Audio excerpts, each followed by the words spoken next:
ফেরাউন বলছে, আসিয়া তুমি কি জানো এটার ফলাফল কি হতে পারে? আসিয়া বলছেন, স্বামী আমার, আমি জানি এটার ফলাফল কি হতে পারে। হয়তো আপনি আমাকে শেষ পর্যন্ত দুনিয়া থেকে বিদায় করে দিবেন, কিন্তু একটা কথা জেনে রাখবেন, আমার জন্য বিদায় হওয়াটাই আমার জন্য সুসংবাদ, কারণ না মরা পর্যন্ত আমি আল্লাহকে দেখার কোনো সুযোগ পাবো না। কি পরিমাণ তার ঈমান এনেছিলেন! ফেরাউন শেষ পর্যন্ত আসিয়াকে বারবার বোঝায়, কিন্তু কোনো কাম হয় না। কারণ আসিয়া বলছেন, স্বামী আমার, আপনি যত চেষ্টা করবেন আমার ঈমান তত পাকা হয়ে যাবে। ফেরাউন বলল, আসিয়া তুমি কি জানো তোমাকে আজকে দুনিয়া থেকে বিদায় করে দেব? আসিয়া বলছেন, আপনি আমাকে মৃত্যুর হুমকি দেখান, আর আমার আল্লাহ আমাকে জান্নাতের দরজাগুলো একটা একটা করে দেখায়া দেয়। আমি জান্নাতগুলো দেখতেছি, আল্লাহ আমাকে জান্নাত দেওয়ার জন্য প্রস্তুতি নিয়ে রেখেছেন। ফেরাউন বলল, আসিয়া তোকে আজকে করাত দিয়ে চিরে 2 টুকরা করে বিদায় করে দেব। শেষ পর্যন্ত জল্লাদ প্রস্তুত করা হলো। জল্লাদ তার সামনে দাঁড়ায় গেল। করাত নিয়ে জল্লাদ যখন তার কপালের দিকে নিয়ে চলে গেছে, আসিয়া সালাতু ওয়াসসালাম সেই সময় ধীর স্থির ভাবে, স্থির চিত্ততা নিয়ে আল্লাহর সামনে দাঁড়ায়া তিনি আল্লাহকে লক্ষ্য করে একটা দোয়া করেছেন। এই দোয়াটা হলো 4000 বছর আগের দোয়া, যে সময় কোরআন নাজিল হয় নাই। কিন্তু আল্লাহ তাআলা আসিয়ার দোয়াকে এত সুন্দর করে কবুল করে নিয়েছেন, হুবহু দোয়াটা আল্লাহ রাব্বুল আলামিন সূরা তাহরিমের মধ্যে ঢুকায়া দিয়েছেন। সেই দোয়াটা হলো, রব্বি বিনিলি ইনদাকা বাইতান ফিল জান্নাহ ওয়া নাজ্জিনি মিন ফিরআউনা ওয়া আমালিহি।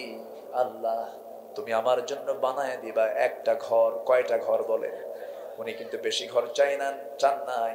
বুয়ুতুন বহুবচন, বাইতান একটা ঘর দিও। রব্বি বিনিলি ইনদাকা বাইতান ফিল জান্নাহ, আল্লাহ তুমি আমাকে জান্নাতের মধ্যে একটা মাত্র ঘর দিবা, কিন্তু সেই ঘরটা যেন ইনদাকা তোমার কাছে যেন হয়, তোমার আরশ আজিমের দেওয়ালের সাথে যেন আমার ছোট্ট একটা ঘর হয়। আমি তোমাকে পেতে চাই আল্লাহ। অনেক জিনি মিন ফিরাউন, ফেরাউন থেকে তুমি আল্লাহ আমাকে বাঁচায়া দাও। ও আমালিহি, তার দুষ্কর্ম থেকে তুমি আল্লাহ আমাকে বাঁচায়া দাও। আউযু বিল্লাহি মিনাশ শাইতানির রাজীম। বিসমিল্লাহির রহমানির রহিম।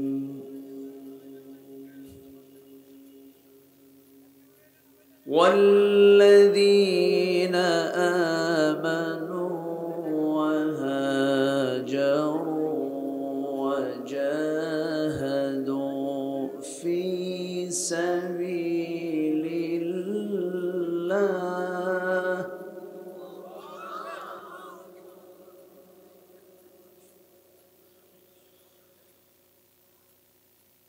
والذين آووا ونصروا أولئك هم المؤمنون حقا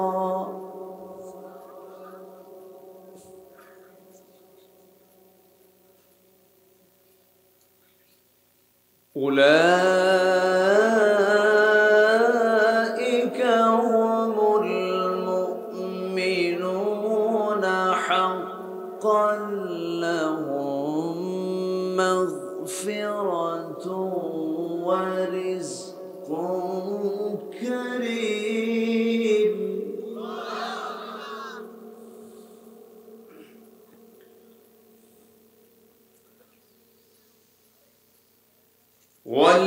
والذين آمنوا من بعد وهاجروا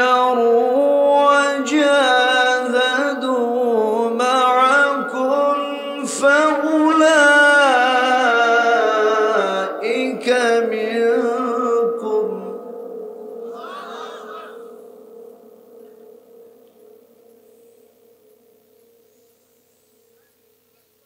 وأولو الأرحام بعضهم أولى ببعض في كتاب الله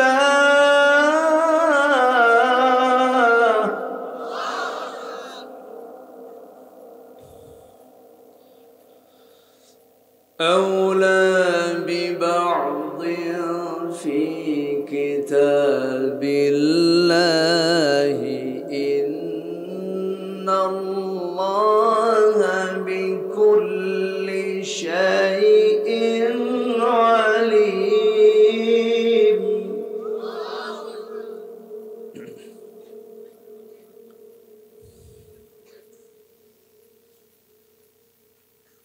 الله أكبر. بسم الله الرحمن الرحيم.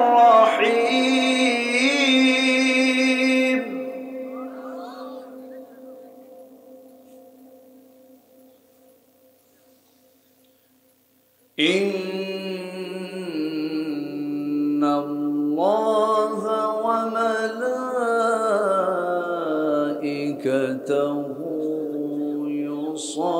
يصلون على النبي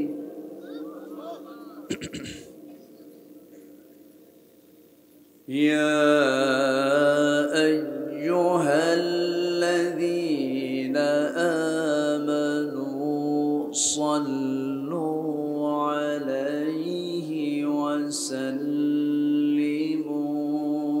تسليما.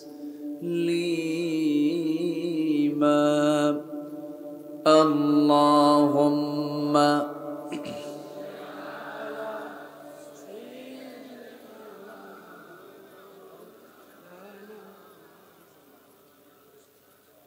وعلى آل سيدنا।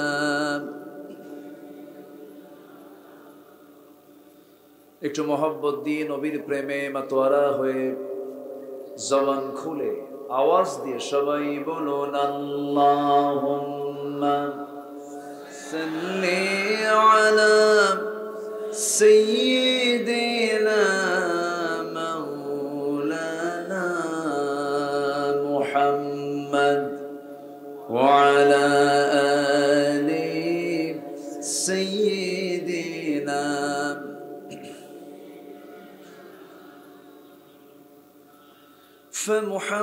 فمحمدنا هو سيدنا فالعز لنا لإجابته. اللهم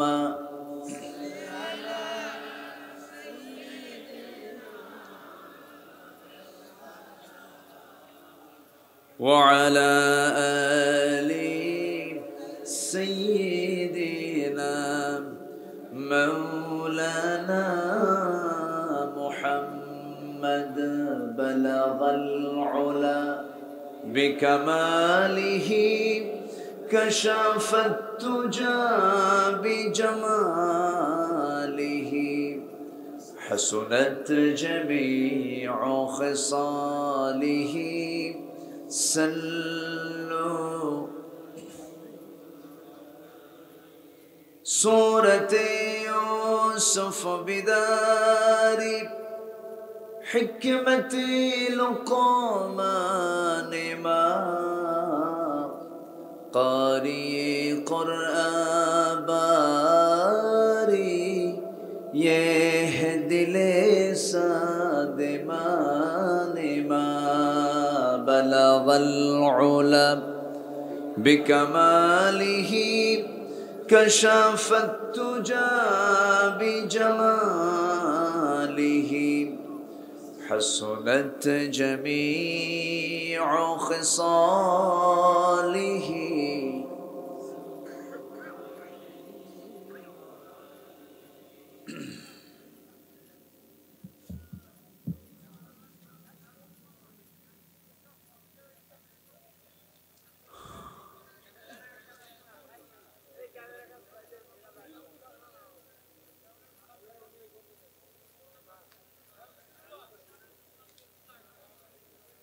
প্রাকৃতিক সৌন্দর্যের অপরূপ লীলাভূমি সুন্দরবন বেষ্টিত অঞ্চল,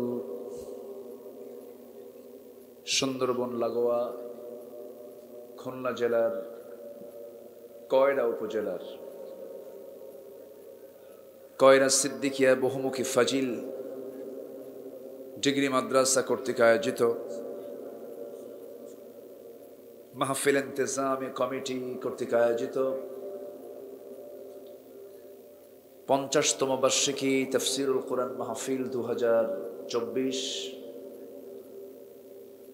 আজকের এই সমাপনী দিবসের 17-18 ফেব্রুয়ারি শেষ দিবসের সম্মানিত সুযোগ্য সভাপতি জনাব মুস্তফা আব্দুল মালিক,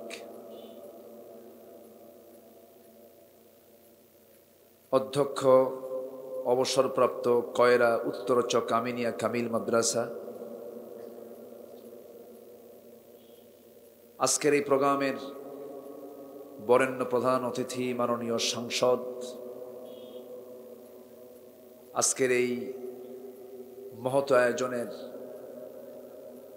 বরেণ্য আলোচক মুহাদ্দিস আহমদ আলী, কথা বলেছে আমার পূর্বে আমার অনুজ, এই কয়রার কৃতি সন্তান আমার স্নেহধন্য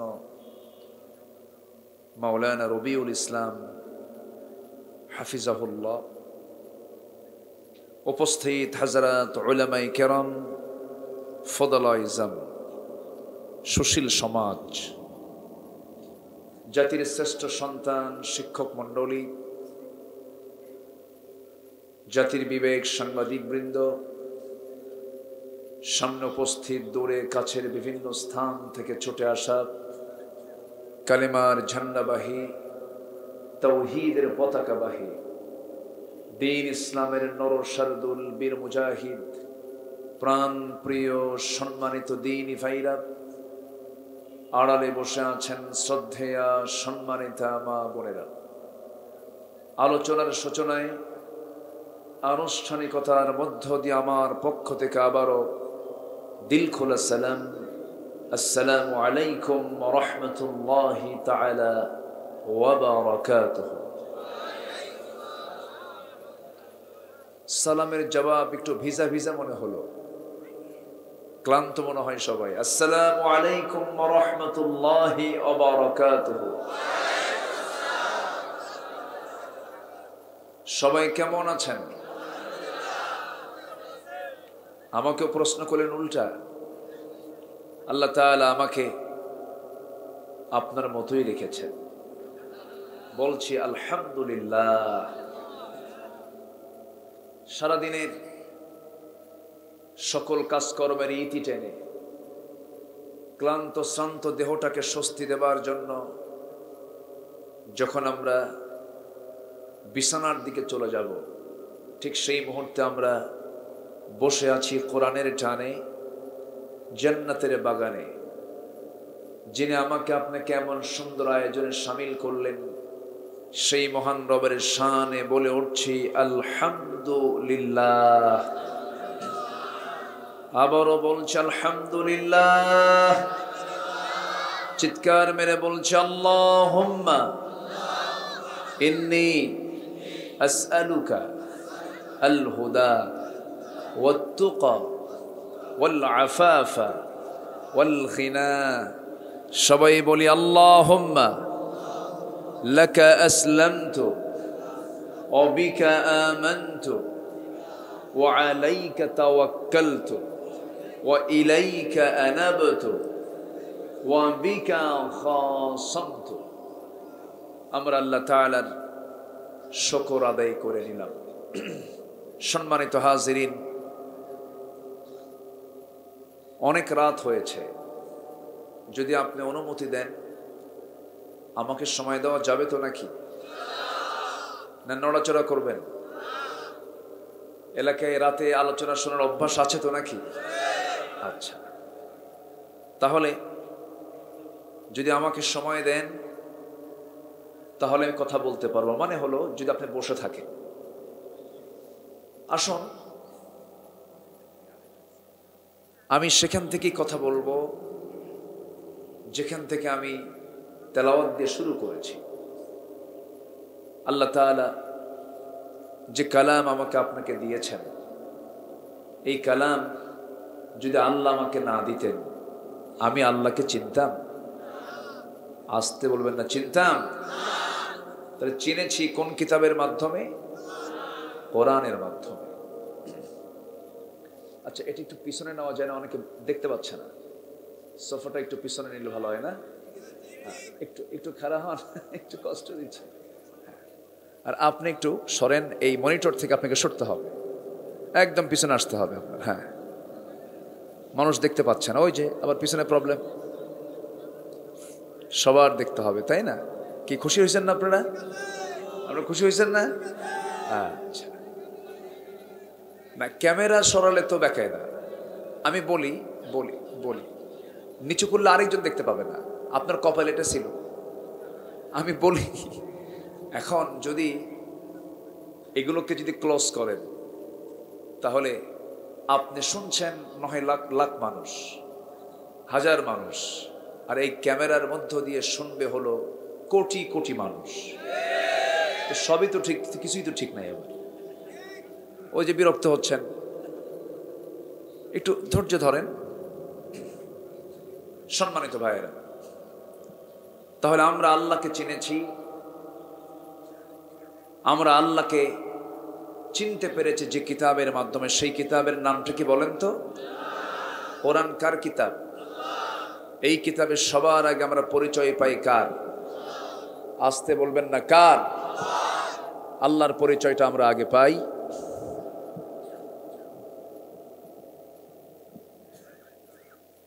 জি, আমরা আল্লাহর পরিচয়টা আগে পেয়ে যাই। কোরআনে কারীমের 30 পারার 10 পারায় শুধু আল্লাহর পরিচয় তিনি পরিচয় দিচ্ছেন। সবচেয়ে ছোট্ট একটা সূরাতে আল্লাহ তাআলার বিশাল পরিচয় লুকানো আছে, যে সূরাটা প্রত্যেক দিন ঘুমানোর পূর্বে 3 বার পড়লে আল্লাহ তাআলা তার আমলনামায় একটা কোরআন খতমের সওয়াব দিয়ে দেন। যারা পারেন ঠোঁট মিলিয়ে বলুন, কুল হুয়াল্লাহু আহাদুনিল্লাহুস সামাদ লাম ইয়ালিদ ওয়া লাম ইউলাদ ওয়া লাম ইয়াকুল লাহু কুফুয়ান আহাদ। সূরার নাম কি? সূরা ইখলাস। অনেকে সূরা ইখলাস কিন্তু পারে না, কুলহু পারে, সূরা ইখলাস পারে না। অনেকে সূরা ফাতিহা পারে না, কিন্তু আলহামদু পারে। কোন দিন তার সূরা মুখস্থ হয়েছে জানেও না সে, কিন্তু নামটা জানে না। কোরআনে কারীমের মধ্যে এই 2টা সূরার শুধু নামটা, যে নামে নামকরণ করা হয়েছে ওই শব্দটা ওই সূরার মধ্যে নাই। সূরা ইখলাস, সূরাতুল ফাতিহা। তাছাড়া সূরা নাসে যান, মালিকিন নাস, ইলাহিন নাস, আছে না নাই? আছে। ফালাকে যান, কুল আউযু বিরাব্বিল ফালাক। সূরা কাউসারে যান, ইন্না আ'তাইনাকাল কাউসার। মাউনে যান, ওয়া ইয়ামনাউনাল মাউন। কুরাইশে যান, লিইলাফি কুরাইশ। এরপর সূরা লাহাবে যান, তাব্বাত ইয়াদা আবি লাহাবি ওয়া তাব। এরপরে এরকম করে সকল সূরাতে সংশ্লিষ্ট সূরার নামকরণ যে করা হয়েছে, তার মধ্যে ওই একটা শব্দ থেকে চয়ন করে সূরার নামকরণ করা হয়েছে। কিন্তু সূরা ইখলাস এবং সূরাতুল ফাতিহা এই 2টার নামকরণ করা হয়েছে আলাদাভাবে। এই জন্য অনেকে বুঝতে একটু কষ্ট হয়। তো সম্মানিত ভাইয়েরা, আসলে কিন্তু সবার আগে আমাকে আগে চেনা দরকার যিনি আমার চিরদিনের বন্ধু, চিরস্থায়ী বন্ধু। আমরা যার সম্পর্ক গড়ি দুনিয়াতে, স্বামী স্ত্রী, চিরস্থায়ী না ক্ষণস্থায়ী? আসতে বলে, ক্ষণস্থায়ী। ভাই বোন চিরস্থায়ী না ক্ষণস্থায়ী? ছেলে কি বলে, এরপরে হচ্ছে নতুন সম্পর্ক গড়ে ওঠে, যেরকম শ্বশুর, চিরস্থায়ী না ক্ষণস্থায়ী? বাবার সন্তান চিরস্থায়ী না ক্ষণস্থায়ী? ক্ষণস্থায়ী। যত সম্পর্ক আছে সকল সম্পর্কগুলো ক্ষণস্থায়ী, কিন্তু আল্লাহর সঙ্গে বান্দার সম্পর্ক হলো চিরস্থায়ী। আল্লাহ বলছেন, বান্দা চিরস্থায়ী সম্পর্কের দিকে আমার দিকে চলে আসো, আমার সঙ্গে সম্পর্ক করো, কারণ সকল সম্পর্ক ছিন্ন হয়ে যাবে, সকল সম্পর্ক সব কাট হয়ে যাবে, একমাত্র আল্লাহর সম্পর্ক টিকে থাকবে। আল্লাহ রাব্বুল আলামিন বলছেন, বান্দা তুমি যদি আমার সঙ্গে সাক্ষাৎ করতে চাও, ফামান কানা ইয়ারজু লিকাআ রাব্বিহি ফালইআমাল আমালান সালিহান ওয়ালা ইউশরিক বিইবাদাতি রাব্বিহি আহাদা। জোরে বলুন আল্লাহু আকবার। যে বান্দা আল্লাহর সঙ্গে সাক্ষাৎ করতে চায়, সে বান্দার দায়িত্ব হলো আল্লাহকে রব হিসেবে গ্রহণ করে নেওয়া, সেজন্য নেক আমলগুলো করে এবং আল্লাহর সঙ্গে শিরিক না করে যেন আল্লাহর সঙ্গে সাক্ষাৎ করে। জোরে বলি সুবহানাল্লাহ। ফালইআমাল আমালান সালিহান ওয়ালা ইউশরিক বিইবাদাতি রাব্বিহি আহাদা। তাহলে আমাদের চ্যালেঞ্জ হলো আমরা দুনিয়াতে খারাপ কাজ করব না ভালো কাজ করব। কিন্তু দুঃখজনক হলো সত্য, সমাজে আজকে ভালো কাজের পরিমাণ বেশি না মন্দ কাজের পরিমাণ বেশি? মন্দ কাজের পরিমাণটা বেশি। ইসলামী সমাজের বৈশিষ্ট্য হলো সমাজে মন্দ কাজ করা খুব কঠিন হয়ে পড়বে, আর ভালো কাজ করাটা বান্দার জন্য খুব সহজ হয়ে যাবে। কিন্তু আজকের সমাজে ভালো কাজ করতে গেলে আসামি হতে হয়। ভালো কাজ করতে গেলে কি হতে হয়? আসামি হতে। আপনি আজকেই অশ্লীল সিনেমার বিরুদ্ধে কথা বলেন, মামলা হয়ে যাবে। আপনি মদের দোকানের বিরুদ্ধে আপনি দাঁড়ান সামনে, আপনি মামলা খেয়ে বসে থাকবেন। আপনি জেনা ব্যভিচারের বিরুদ্ধে কথা বলেন, বেপরদার বিরুদ্ধে আপনি কথা বলেন, এই সমস্ত অপকর্মের বিরুদ্ধে আপনি দাঁড়াবেন, আপনাকে বলা হবে ধর্মান্ধ, আপনাকে বলা হবে রক্ষণশীল, আপনাকে বলা হবে মৌলবাদী, আপনাকে বলা হবে উগ্রবাদী, আপনাকে বলা হবে জঙ্গি। এটাই তো আমরা দেখে আসতেছি, ঠিক কিনা? বোরকা পড়বেন, অপরাধী হয়ে যাবেন। গায়ে কোনো কাপড় চোপড় রাখবেন না, বলবে যে উদার। কম ইল্লাল্লাহু ওয়াহদাহু লা শারীকা লাহু ওয়া আশহাদু আন্না মুহাম্মাদান আবদুহু ওয়া রাসূলুহু। বুকে কোনো ভয় আছে নাকি? আসতে বলবেন না, বুকে কোনো ভয় আছে নাকি?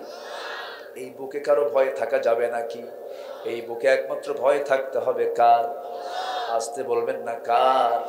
ইমানদারের আল্লাহকে ভয় ছাড়া অন্য কাউকে, আল্লাহকে ছাড়া অন্য কাউকে ভয় করা তো জায়েজই নাই, ভয় করা যাবে না।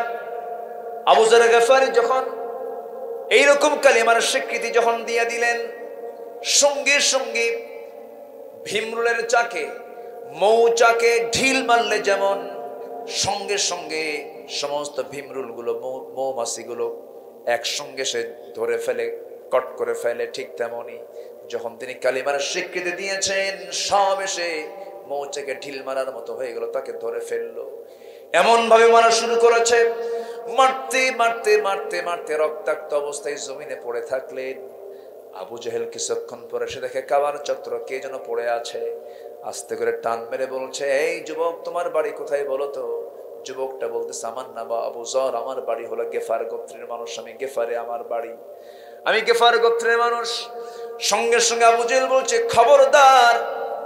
ও আবু জেহেল বলছে, খবরদার কুরাইশা, ও কুরাইশা, এই আবু যরের গায়ে তোরা একটা আঁচড় আর মারতে পারবি না, কারণ আমরা যে ব্যবসাগুলো করি ওর ওই গোত্রের পাশে দিয়ে আমাদের বাণিজ্য কাফেলাগুলো যায়, ও যদি মরে যায় ব্যবসা বন্ধ হয়ে যাবে। কোন ক্রমে আবু যর সেখান থেকে কোনো মতে প্রাণে বেঁচে তার গোত্রের দিকে চলে গেলেন। বহুদিন পর রাসূল বললেন, আবু যর, আমি তোমাকে মানা করলাম, এরপরও তুমি এত জোরে আওয়াজ দিয়ে তুমি কালিমার স্বীকৃতি কেন দিলা?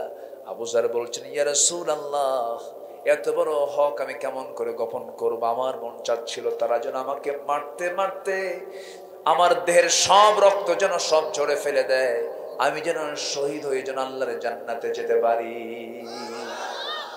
সুবহানাল্লাহ। আরো জোরে বলেন সুবহানাল্লাহ। আমার বন্ধুগণ, ওই মক্কার আবহাওয়া এমন করেছিল আবু জেহেল, কেন, কি জন্য? একটা মাত্র কারণ, তিনি চেয়েছেন, আমার রাসূল চেয়েছেন সমাজ থেকে সমস্ত অন্যায় দূর করার জন্য। যখন তিনি টকবকে যুবক, যখন তিনি টকবকে তরুণ ভরা যুবক, যখন একদম পুরো যৌবন তার মধ্যে কাজ করছে, তখন তিনি হালফুল ফুজুল গঠন করেছিলেন, পারেন নাই। 40 বছর পর্যন্ত চেষ্টা করেছেন, পারেন নাই। কিন্তু এরপরে যখন কোরআনটা নাজিল হলো, নবুয়ত যখন পেলেন, চেষ্টা করেছেন, আমার নবীজি বিফল হয়েছেন না সফল হয়েছেন? আসতে বলেন, বিফল হয়েছেন না সফল হয়েছেন? কিসের কারণে? আসতে বলবেন না কিসের কারণে? আজকেও যদি মুসলমান সব তন্ত্র মন্ত্রকে ছেড়ে দিয়ে যদি কোরআনটাকে শক্ত করে আঁকড়ে ধরতে পারে, অবশ্যই সমাজে সব পরাজিত হয়ে আল্লাহর দ্বীন বিজয়ী হয়ে যাবে, ঠিক কিনা? সেই চেতনা আমাকে আপনাকে লালন করতে হবে। সম্মানিত ভাইয়েরা, বহু কথা তো আছে, পেয়েছি তো এক রাত।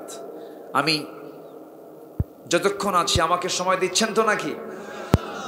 এত রাতে ওয়াজের ট্র্যাডিশন এলাকায় মনে হয় আছে, এই জন্য বসে আছেন সবাই। কারণ 12টা বাজলে কিছু কিছু এলাকায় কোনো ক্রমেই সম্ভব না, মানুষ উঠে দাঁড়ায়। কিন্তু আপনাদের মধ্যে এই ভদ্রচিত আচরণটা আমাকে খুবই মুগ্ধ করেছে। বলি আলহামদুলিল্লাহ, জোরে বলি আলহামদুলিল্লাহ। সম্মানিত ভাইয়েরা, তাহলে আমাকে আল্লাহ তাআলা এই দুনিয়াতে পাঠিয়েছেন সৎ কাজের আদেশ দেওয়ার জন্য, অসৎ কাজের বাধা দেওয়ার জন্য। এই চেতনা যার মধ্যে লালন না করবে, সে কি সত্যিকারের ইমানদার হতে পারে? আসতে বলবেন না, পারে? পারে না। আজকে সমাজ অবাধ, একদম অবলীলায় অপকর্মগুলো চলছে। এই অপকর্ম বন্ধ করার জন্য 1000 বছর এরকম ওয়াজ মাহফিল করে বন্ধ হবে না। এগুলোকে বন্ধ করার জন্য দরকার হলো প্রয়োজনীয় আল্লাহর বিধান সমাজে চালু করে ফেলা। এছাড়া বন্ধ হবে না। বন্ধ হবে? বন্ধ হবে না। আমার নবীজি আবার 13 বছর চেষ্টা করেছেন, মক্কায় পারেন নাই। কারণ রাসূল চেষ্টা করেন, আর চেয়ার দখল করে আছে আবু জেহেল। চেয়ার দখল করে আছে কে? আবু জেহেল। আবু জেহেল চেয়ারে বসে থাকলে কি রাসূল পারবেন? ওকে তো সরাতে হবে। এমনকি আমার নবীজি 13 বছর, মক্কার 13 বছর তিনি মক্কায় যতদিন ছিলেন, তখন কাবা শরীফের ভিতরে মূর্তি ছিল কি ছিল না? মূর্তি ছিল না? মূর্তি ছিল। মূর্তিকে সামনে রেখেই আমার নবীজি নামাজ পড়তে বাধ্য হয়েছেন। কেন? তার হাতে সালতানাত ছিল না। ওয়াজআলনি মিন লাদুনকা সুলতানান নাসিরা, এই সুলতানে নাসির আল্লাহ তাআলা তখন তাকে দেননি। এজন্য তাকে বাধ্য হয়ে সেই দিকে, ওই মূর্তি, কাবার ভিতরে মূর্তি থাকার পরেও রাসূল ওই দিক করে তিনি সেজদা দিতে বাধ্য হয়েছেন। কিন্তু তিনি যখন টিকতে পারলেন না, নবীজির জীবন যখন, জীবনকে নিয়ে পর্যন্ত যখন ষড়যন্ত্র করা হলো, এমনকি আবু জেহেলের নেতৃত্বে প্ল্যান হলো, হত্যার হুলিয়া জারি হলো, রাসূলকে দুনিয়া থেকে তারা বিদায় করেই দেবে, বিদায় করেই ছাড়বে। সার্বিকভাবে মক্কার আবহাওয়া যখন সম্পূর্ণ প্রতিকূল, তখন আমার নবী হিজরত করে মক্কা থেকে কোথায় চলে গেলেন? আসতে বলবেন না, কোথায় চলে গেলেন? এই যে 2-1 করে যে ওঠে, কি সমস্যা? কোনো প্রবলেম? আবার আসবে তারা? মনে তো হয় না, মনে হয় চূড়ান্ত সময় তো হয়ে গেছে। আসবে কেন? আর আসবে? থাকবে? থাকে এখানে? খাবার টাবার আছে আপনাদের? খাবারও আছে? ও আচ্ছা, তাহলে তো ভালো। এই যে ওঠে কেন? এই যে মুরব্বী, বলেন কি? এদিকে তাকাই না তো, দেখেন উনি যাচ্ছেনই, শুধু একটু বসেন। এই এখানে কি সমস্যা? এই যে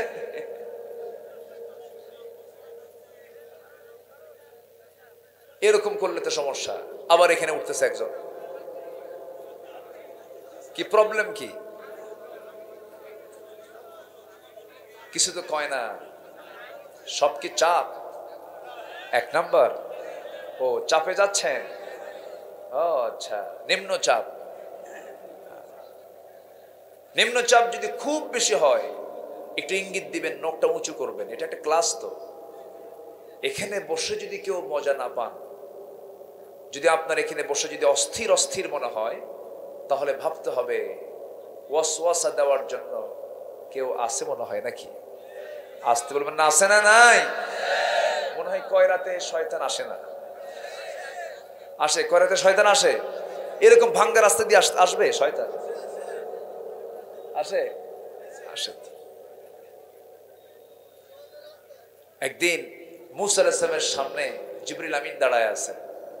কোন ফেরেশতা? জিবরাইল। তো শয়তান সামনে দাঁড়ানো, নবীর সামনে যখন শয়তান দাঁড়ানো, জিবরাইল বলে, এই শয়তান, তোর কাম নাই, এই নবীর কাছেও আসা লাগে?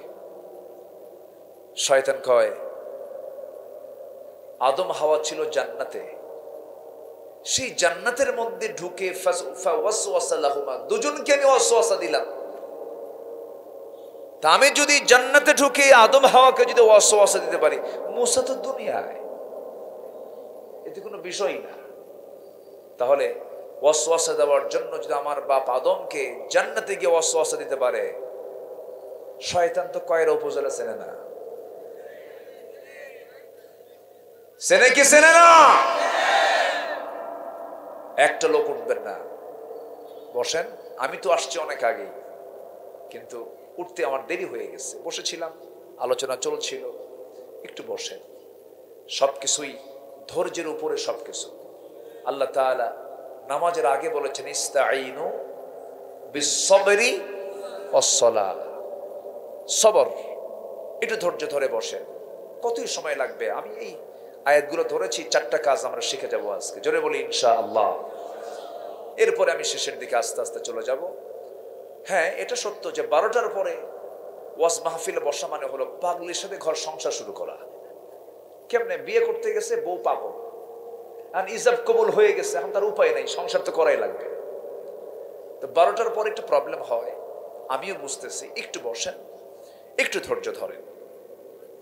সম্মানিত ভাইয়েরা, আমরা কি আল্লাহর কাছ থেকে পুরস্কার পেতে চাই? সবাইকে আল্লাহর কাছ থেকে পুরস্কার পেতে চাই। আচ্ছা, এবং আল্লাহর কাছ থেকে কোনো সার্টিফিকেট নিতে চাই? আল্লাহ বলছেন, তুমি 4টা কাজ করো, আমি তোমাকে ইমানদারের সার্টিফিকেট দেব। 2 নম্বর হলো 2টা পুরস্কার আমি তোমাকে দিব, তুমি 4টা কাজ করে আসো। জোরে সুবহানাল্লাহ। কার কথা? সূরাটার নাম হলো সূরাতুল আনফাল। সূরাতুল আনফাল এর শেষ 2টি আয়াত আমি তেলাওয়াত করেছি। আমার বন্ধুগণ, আল্লাহ রাব্বুল আলামিন এই 2টা আয়াতে বলছেন, কি বলছেন? ওয়াল্লাযীনা আমানু ওয়া হাজারু ওয়া জাহাদু ফি সাবিলিল্লাহ ওয়াল্লাযীনা আওয়াউ ওয়া নাসারু উলাইকা হুমুল মুমিনুনা হাক্কান লাহুম মাগফিরাতুন ওয়া রিজকুন কারীম। জোরে বলুন আল্লাহু আকবার। আল্লাহ বলছেন, যে সমস্ত বান্দারা 1 নম্বর ঈমান আনবে। 1 নম্বর কি আনবে? ঈমান আনবে। সব আছে কিন্তু ঈমান নাই, তাহলে তার কিছুই নাই। দান করলো, ত্যাগ স্বীকার করলো, মানবতার জন্য সেবা করলো, অনেক কিছুই করলো, কিন্তু ঈমান নাই, সেই কাজের কোনো মূল্য আল্লাহর দরবারে নাই। ঈমান হলো মূল জিনিস। ঈমান হলো সবচেয়ে ফান্ডামেন্টাল বিষয়। ঈমানটা আছে, সবকিছু যোগ হয়ে যাবে। আমার বন্ধুগণ, আল্লাহ তাআলা প্রথম শর্ত জুড়িয়ে দিলেন, যারা ঈমান আনবে। হয়তো মনে মনে চিন্তা করতেছেন, হুজুর ঈমান আনার কথা আমাদেরকে বলছেন, আমরা তো ঈমান অনেক আগে আনছি, মার পেট থেকে তো আমরা ঈমান নিয়ে আসছি, ভালো কথা। আপনার মা মুসলমান, আপনার বাবা মুসলমান, আপনিও মুসলমান হয়েছেন, ভালো কথা। কিন্তু জন্মসূত্রে মুসলমান, এই সার্টিফিকেট দিয়ে কি বান্দা জান্নাত পাবে? আসতে বলবেন না, জান্নাত পাবে নাকি? ব্রাহ্মণের ছেলে ব্রাহ্মণ হতে পারে, খ্রিস্টানের ছেলে খ্রিস্টান হতে পারে, বৌদ্ধের ছেলে বৌদ্ধ হতে পারে, কিন্তু মুসলমানের সন্তান মুসলমান হতে পারে না যদি ইসলাম না থাকে। ইসলাম থাকতে হবে, শর্ত ইসলাম থাকতে হবে। ইসলাম আছে, মুসলিমের দাম আছে, ইসলাম নাই। ওই মুসলমানের কোনো দাম আল্লাহর আদালতে নাই, আল্লাহর দফতরে নাই। আমার বন্ধুগণ, আমার দেশে বহু মুসলমান আছে, মুসলিম পরিবারের জন্ম নেওয়ার পরও তারা আল্লাহর দিন কায়েম হোক এটা চায় না। সমাজের মধ্যে সুদ বন্ধ হয়ে যাক চায় না, মদ বন্ধ হয়ে যাক চায় না, জেনা বন্ধ হয়ে যাক চায় না। তারা এই সমস্ত বিষয়ের বিরোধিতা করে।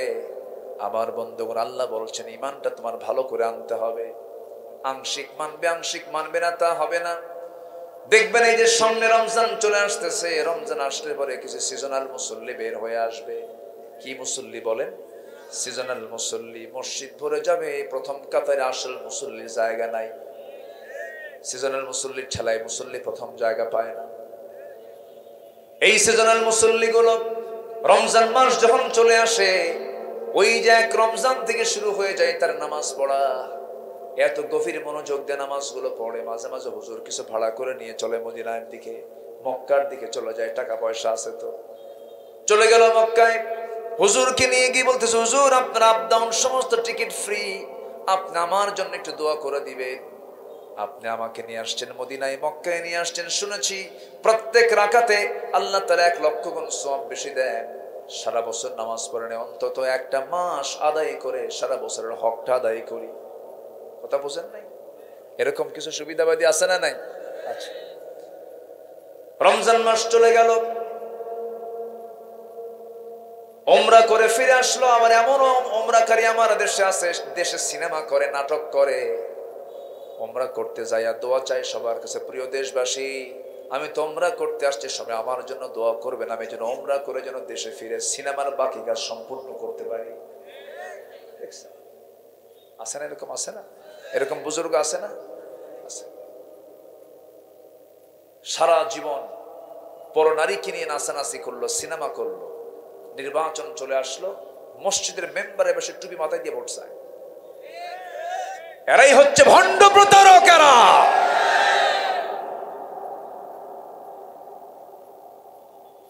সম্মানিত ভাইয়েরা, সম্মানিত বন্ধুগণ, একটা বিষয় মাথায় রাখবেন, আমার দেশের সুবিধাবাদী কিছু লোক আছে না নাই? আসতে বলবেন না, আছে না নাই? এই লোকগুলো শুধু অভিনয় করে, এরা মূলত ইসলাম চায় না। এরা মূলত ইসলাম চায়।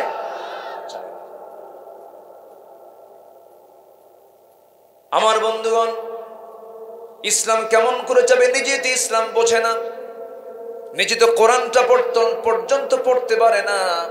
পার্লামেন্টে তেলাওয়াতের জন্য কারি সাহেব নির্ধারণ করা আছে, কারি সাহেব সেই দিন যান নাই, তেলাওয়াত করবে, অধিবেশন তো শুরু করা যাচ্ছে না। স্পিকার মহোদয় একজন এমপি মহোদয়কে বললেন, এমপি মহোদয় আপনি তেলাওয়াত দিয়ে শুরু করুন, অধিবেশন তো শুরু করতে হবে। এমন এমপি কে তেলাওয়াত করতে দিয়েছে, এমপি তেলাওয়াত করতেছে কেল হে আল্লাহ হ্যাঁ। শয়তান কয় তোর চাইতে তেলাওয়াত আমার ভালো আছে। আছে না এরকম? আছে না?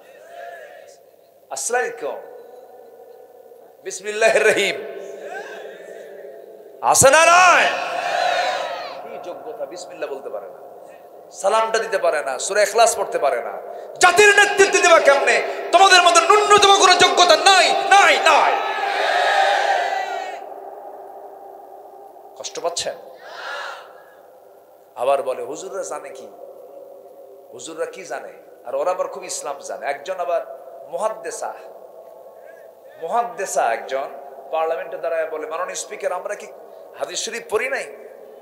আমরা সিয়াসিত্তা, এখন নাম বলতে না, সিয়াসিত্তা তো 6টা হাদিস গ্রন্থ, বুখারী, মুসলিম, তিরমিজি, নাসাই, আবু দাউদ, ইবনে মাজাহ, এর সঙ্গে মিশকাত শরীফও ঢুকাইছে।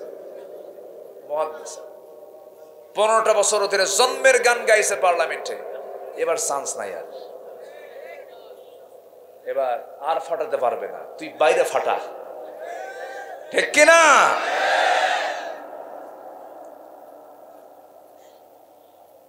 সম্মানিত ভাইয়েরা, সম্মানিত বন্ধুগণ, ঈমান ভালো করে আনতে হবে। আমার দেশে তো ডাবল স্ট্যান্ডার্ড চরিত্রে কিছু লোক আছে, দুই দিকই থাকে। ওই চোরের মতো এক চোর ঈদুল আজহার আগের জুম্মায় সে জুমার নামাজ পড়তে গেছে। ঈদুল আজহার আগের জুম্মায় খতিবের ওয়াজের খুতবার আলোচ্য বিষয় কি থাকে? বলেন কি? কোরবানি। তো কোরবানির এই ফজিলত নিয়ে ওয়াজ করতে নিয়ে এমন সুন্দর ওয়াজ করছে, চোরেরও দিলে লেগে গেছে। চোর মনে করলো যে এত বড় সওয়াবের কাজ, এটিকে বাদ দেওয়া যায়? অসম্ভব, আমাকে কুরবানি দিতেই হবে, প্রয়োজনে চুরি করে হলো। মানে ওয়াজের মানে ফলাফলটা এত তীব্র আকার ধারণ করেছে যে সে ভাবতেছেন চুরি করে হলো আমি কুরবানি দেব। তো গরু একখানে চুরি করে আনতেছে, মসজিদের সামনে দিয়ে সে গরু নিয়ে যাচ্ছে ফজরের সময়। তো উজু করার জন্য ইমাম বাইরে বের হওয়া মাত্রই দেখে এক সলিমদ্দের হাতে গরু। কে এত রাতে গরু তোমার হাতে, ব্যাপারটা কি? এই গরু কোথা থেকে নিয়ে আসো? খুঁজুর আপনার জন্যই তো। আমার জন্য মানে? আপনার ক্ষুদ্র শুনেই তো আমি অস্থির হয়ে গেছি, আমার কোরবানি দিতে হবে। তো কোরবানি দিবা তো এত রাতে গরু আনলা কোন জায়গা থেকে? হুজুর চুরি করে আনছে। ইমাম বলে আমি তোমাকে কি চুরি করে কুরবানি পশু দিতে, মানে পশু চুরি করে কুরবানি দিতে বলেছি তোমাকে? না, তা বলেননি আপনি, কিন্তু আমার তো সমর্থ নাই, চুরি করা ছাড়া তো উপায়ও নাই, চুরি করে আনছি। আপনার যে বক্তব্য সেই বক্তব্য এবং আমার চুরি করার যে অপরাধ, আপনার বক্তব্য অনুযায়ী প্রত্যেকটা পশমে পশমে একটা করে নেকি পাওয়া যাবে কুরবানি দিলে পরে। তাহলে এতগুলো সোয়াব আর আমার চুরি করার মাত্র একটা গুনাহ, কি চিন্তা করতেছেন কি আপনারা? আচ্ছা, চুরি করার একটা গুনাহ আর কোরবানির এতগুলো সোয়াব। নয় সোয়াবও বাদ দেন, গুনাহও বাদ দেন, প্লাস মাইনাস মাইনাস, মাঝখান থেকে আমার কোনো সোয়াব গুনাহ যদি কিছু নাও হয়, অন্তত আমার গোশত খাওয়া তো বোনাস। এরকম টাইপের কিছু লোক আমার মনে হয় সমাজে আছে না নাই? আসতে বলবেন না, আছে না নাই? একই ব্যক্তি মাহফিল কমিটির সভাপতি, মাহফিল কমিটির প্রধান অতিথি, আবার একই ব্যক্তি হলো যাত্রা কমিটির প্রধান অতিথি। আছে না? আছে। এটা কি ইমানদারের চরিত্র? ইমানদার যে গ্লাসে পানি খাবে সেই গ্লাসে কি মদ খেতে পারে? ইমানদার যে কপালে আল্লাহকে সেজদা দিতে পারে সেই কপাল দিয়ে কি কোনো মাজারে সেজদা দিতে পারে? এরকম লোক আছে না? আসতে বলবেন না, আছে না নাই? এরা কি প্রকৃতি ইমানদার? এরা প্রকৃতি ইমানদার নয়। আল্লাহ রাব্বুল আলামিন সেজন্য বলছেন ঈমানটা ভালো করে আনো, ইয়া আইয়ুহাল্লাযীনা আমানু আমিনু, ঈমানদাররা তোমরা ভালো করে ঈমান আনো। ইসলামের ভিতর আংশিক ঢুকবে, আংশিক ঢুকবে না, কখনো গ্রহণযোগ্য হবে না। উদখুলু ফিস সিলমি কাফা ওয়া লা তাত্তাবিউ খুতুওয়াতিশ শাইতান ইন্নাহু লাকুম আদুউম মুবিন। জোরে বলুন আল্লাহু আকবার। ইসলামের ভিতরে পরিপূর্ণরূপে দাখিল হয়ে যাও। আংশিক ঢুকবে, আংশিক ঢুকবে না তা হবে না, তোমাকে পুরোপুরি ঢুকতে হবে। এটা কার হুকুম? আসতে বলবেন না, কার হুকুম? আল্লাহর হুকুম। আমার বন্ধুগণ, রাসূলকে খুব মহব্বত করেন, রাসূলকে খুব ভালোবাসেন, কিন্তু যে বান্দা রাসূলকে শুধু নামাজে আদর্শ মানবে, পোশাকে আদর্শ মানবে, দাড়িতে আদর্শ মানবে, সুরমা দেবে, আতর দেবে, দুপুরের পরে কাইলুলা করার সুন্নত মানবে, এরপরে পাগড়ি লাগানোর সুন্নত মানবে, জুব্বা পরার সুন্নত মানবে, এই সমস্ত সংস্থা সুন্নত মানবেন, কিন্তু আমার নবী যে দেশ চালিয়েছেন, রাষ্ট্র চালিয়েছেন, এমন সুন্নত মানবেন না আপনি। আপনি হচ্ছেন ভণ্ড নাম্বার 1। ঠিক কিনা? রাসূলকে সব জায়গায় মানতে হবে, রাসূলকে সব জায়গায় মানতে হবে। আমার বন্ধুগণ, আল্লাহ রাব্বুল আলামিন রাসূল সম্পর্কে বলছেন, লাকাদ কানা লাকুম ফি রাসূলিল্লাহি উসওয়াতুন হাসানাহ লিমান কানা ইয়ারজুল্লাহা ওয়াল ইয়াওমাল আখির ওয়া যাকারাল্লাহা কাসীরা। জোরে বলুন আল্লাহু আকবার। তোমাদের জন্য আদর্শের উত্তম আদর্শের বাস্তব নমুনা কেউ নন, তিনি হচ্ছেন জনাবে মুহাম্মদুর রাসূলুল্লাহ সাল্লাল্লাহু আলাইহি সাল্লাম। রাসূলকে সব জায়গায় তোমার মানতে হবে। আল্লাহ তাআলা বলছেন, ঈমান যদি আনতে চাও ভালো করে ঈমান আনো, আংশিক মানবে না, এটাকে আল্লাহ তাআলা কখনো গ্রহণ করবেন না। আমি আল্লাহকে মানলাম, রসুলকে মানবো না, তা হবে না। রসুলকে মানবো, আল্লাহকে মানবো না, তা হবে না। আমানার রাসূলু বিমা উনজিলা ইলাইহি মির রাব্বিহি ওয়াল মুমিনুন কুল্লুন আমানা বিল্লাহি ওয়া মালাইকাতিহি ওয়া কুতুবিহি ওয়া রুসুলিহি লা নুফাররিকু বাইনা আহাদিম মির রুসুলিহি ওয়া ক্বালু সামি'না ওয়া আতা'না গুফরানাকা রাব্বানা ওয়া ইলাইকাল মাসির। জোরে বলুন আল্লাহু আকবার। সব কিছুর প্রতি ঈমান আনতে হবে। কিতাবকে মানলাম না, হবে না। আখিরাতকে বিশ্বাস করলাম না, হবে না। ফেরেশতাকে মানলাম না, হবে না। সবার প্রতি বিশ্বাস থাকতে হবে। 16 আনা ঈমানের মধ্যে একটাকে যদি আপনি অমান্য করেন, ধরুন কোরআন শুরু হয়েছে বা দিয়া, শেষ হয়েছে সি দিয়া, সিন দিয়া। সূরা ফাতিহার বিসমিল্লাহ বা সূরা নাসের শেষ মিনাল জিন্নাতি ওয়ান নাস, ওই বা থেকে শেষ সিন পর্যন্তের মধ্যে আপনি যদি একটা হরফও যদি আপনি অমান্য করেন, ঈমান আছে না গেছে? ঈমান আছে না গেছে? ঈমান চলে যাবে, ঈমান নষ্ট হয়ে যাবে। এই জন্য ঈমানটা এমন একটা গুরুত্বপূর্ণ বিষয়। আল্লাহ তাআলা বলছেন যারা ঈমান আনবে, ওয়াল্লাযীনা আমানু, ঈমান যারা আনবে এবং ঈমানে যারা টিকে থাকবে। ঈমান আনা সহজ, টিকে থাকাটা সহজ নয়। ঈমান আনা তো সহজ বিষয়, ঈমান তো টিকে রাখা সহজ কোনো বিষয় নয়। আমার বন্ধুগণ, আমার দেশে বহু বান্দা আছে 10 টাকা দিয়া ঈমান বেচে ফেলে। আসতে বলবেন না, আছে না নাই বলে। কিন্তু এমনও আল্লাহর পছন্দের কিছু বান্দা বান্দি আছে, জীবনটা দিয়ে দিয়েছেন কিন্তু তারা ঈমানটা বিক্রি করতে পারেন নাই। এমন ঈমানদার বান্দা দুনিয়াতে ইতিহাসে আছে না নাই? আছে। আমাদের এক্সাম্পল দেওয়ার জন্য আগে অনেক দূরে যাওয়া লাগতো। বাংলার জমিন এমন দৃষ্টান্ত স্থাপন করেছেন এমন আলেম উলামা আছে না নাই?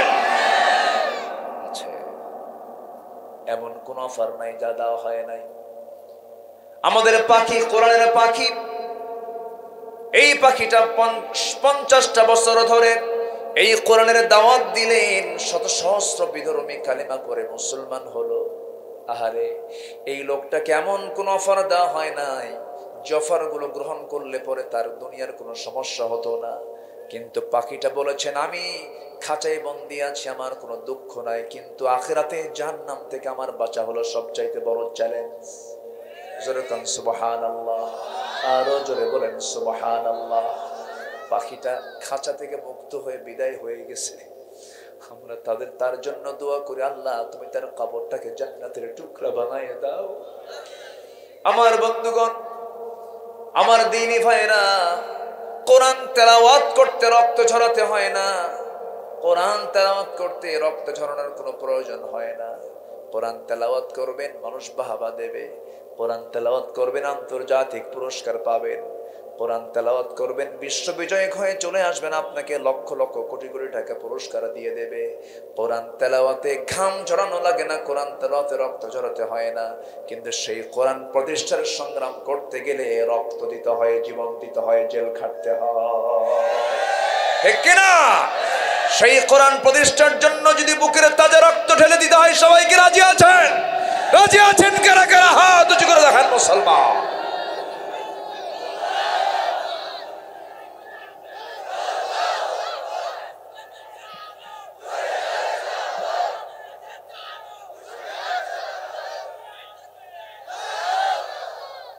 আল্লাহ তুমি সবার হাতকে কবুল করে নাও। জোরে বলি আমিন, আরো জোরে আমিন। আল্লাহ তাআলা বলছেন, বান্দা আমি তোকে শুধু আমি রব এই কথা বললে আমি তোকে জান্নাত দেব না। শুধু তুই বলবি হাসিবান নাস আইয়ুতরাকু আইয়াকুলু আমান্না হুম লা ইফতানুন, পরীক্ষা ছাড়াই তুই জান্নাত পাবি। অসম্ভব পরীক্ষা নেব আমি তোকে। কার কথা? আসতে বলবেন না, কার কথা? ওয়ালা নাবলুওয়ান্নাকুম। এখানে আলেম উলামা আছেন, এত গভীর রাতে তো আমি গভীর আলোচনা যেতে পারছি না। অনেক ধরনের শ্রোতা আছেন এখানে, অবাল বৃদ্ধ বনিতা দেখেন 7 বছর থেকে শুরু করে 70 বছর। এখন সব শ্রোতাকে আমার সামনে রেখে আমাকে আলোচনা করতে হচ্ছে। কষ্ট পাচ্ছেন নাকি আপনারা? বলি আলহামদুলিল্লাহ। আজকে জাতিকে কোরআন থেকে দূরে রাখার বহু ষড়যন্ত্র করা হচ্ছে। সিলেবাসে আমরা কোনোদিন শুনি নাই যে ট্রান্সজেন্ডার বলতে কিছু আছে। আজকে আমরা জেন্ডার হিসেবে জানি হলো মেল ফিমেল, নর এবং নারী, ঠিক কি না? মা বাবা, এই তো স্বামী স্ত্রী, এই তো। কিন্তু ট্রান্সজেন্ডার যে হবে ও কি? না না, হিজরত আলাদা ফাংশন।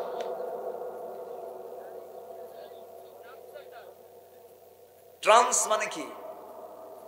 ট্রান্সফার বলে না? ট্রান্সফার মানে এখান থেকে আরেক জায়গায় চলে যাওয়া, ট্রান্সফার।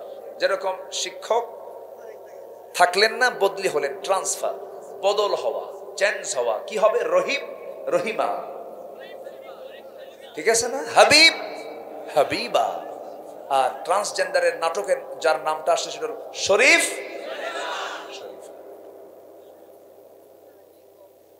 কি বুদ্ধি দেখেন এদের! এরকম বুদ্ধিজীবী এরা তো শোনেন, মৎস্যজীবী মাছ বেচে খায়, বোঝেন নাই? মৎস্যজীবী মাছ বেচে খায়। এরপরে আইনজীবী আইন বেচে খায়, হ্যাঁ? কৃষক ধান বেচে খায়। তাহলে যারা বুদ্ধিজীবী বুদ্ধি বেচে খায়। এই যে বুদ্ধি বেচে খাইছে না, একটা বুদ্ধি বের করছে কি? শরীফের শরীফা হতে মন চায়, ট্রান্সজেন্ডার। ছাপ্রায়া 32 দাঁত ভাঙ্গা দরকার বেদন। আচ্ছা বলেন তো এদের ভবিষ্যৎ কি? এই ট্রান্সজেন্ডার যারা যারা তাদের লিঙ্গকে চেঞ্জ করতে চায়, এদের দিয়ে তো কোনোদিন সন্তান হবে না, কোনো প্রজন্ম আসবে না। তাহলে এরা এরা এরা কি? এদের উপরে কি হুকুমটা সাবেত হবে বলেন? কত জটিলতা! ধরেন ও একজন পিতামাতার সন্তান তো, তাই না? তাহলে ওর বাপ মা মারা গেলে পরে সম্পত্তি বন্টন কেমন হবে? ও তো পুরুষও না মহিলাও না, ট্রান্সজেন্ডার। ওর সম্পত্তি হয়ে কি করবে?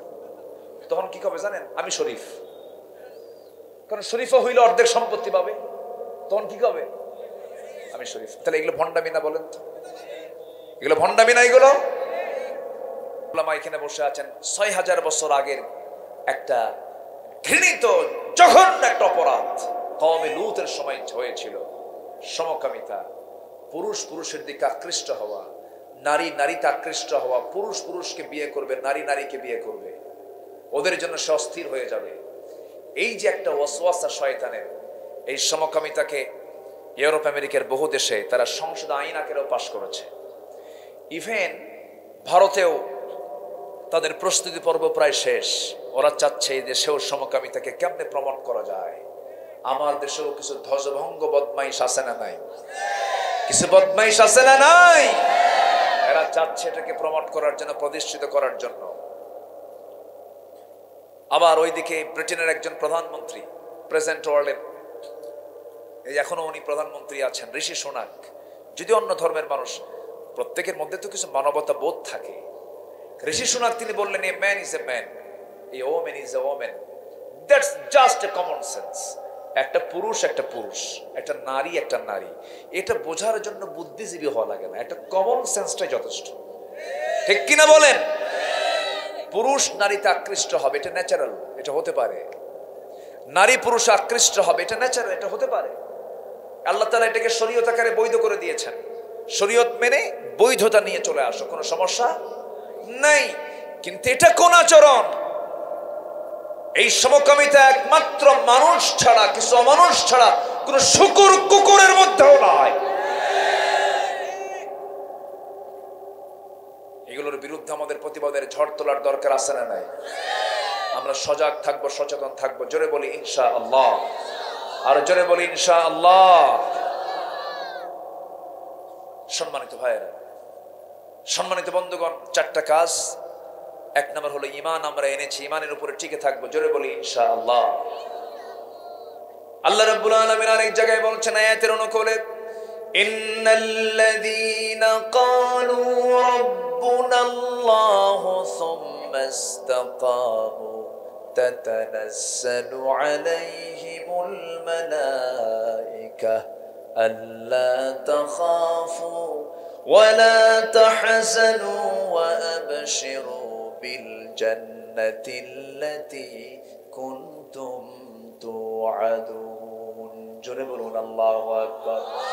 নিঃসন্দেহে যারা বলবে আমার রব আল্লাহ, এবং এই কথার উপরে যারা টিকে থাকবে তাদেরকে আল্লাহ তাআলা বলছেন ভয় পেও না, তোমরা হতাশ হয়েও না। আল্লাহ তাখাফু ওয়া লা তাহজানু, আমি তোমাদের জন্য সংবাদ দিচ্ছি জান্নাতের। জোরে কোন সুবহানাল্লাহ। ঈমানটার উপরে টিকে থাকতে গিয়ে জীবনটাকে উৎসর্গ করেছেন ইয়াহইয়া আলাইহিস সালাতু ওয়াস সালাম, জীবনটাকে উৎসর্গ করে দিয়েছেন জাকারিয়া আলাইহিস সালাতু ওয়াস সালাম, জীবনটাকে উৎসর্গ করে দিয়েছেন। জাকারিয়া যার লালন পালনের দায়িত্ব গ্রহণ করেছিলেন।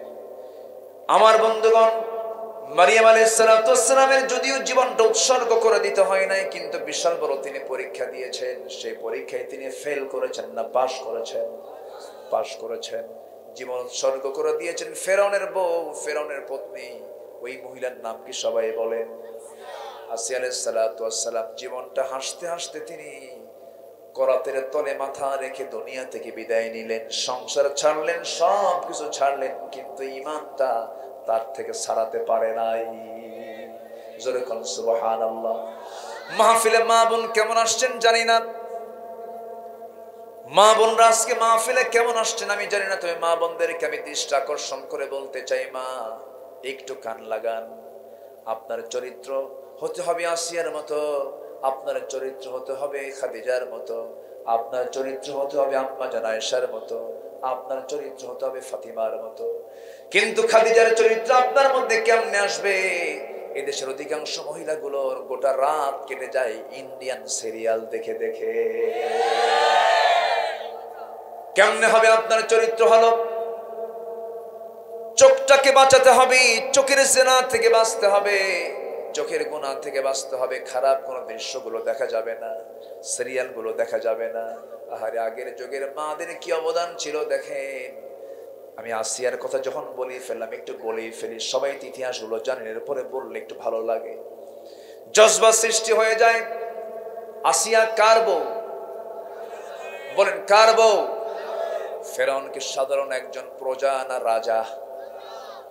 একটা দেশের তো রাজা, সে জালিম হোক, কিন্তু সে তো রাষ্ট্রনায়ক। রাষ্ট্রনায়কের বউয়ের দাম আছে না নাই বলেন? আচ্ছা আপনি বলেন তো, চেয়ারম্যান বড় না চেয়ারম্যানের বউ বড়?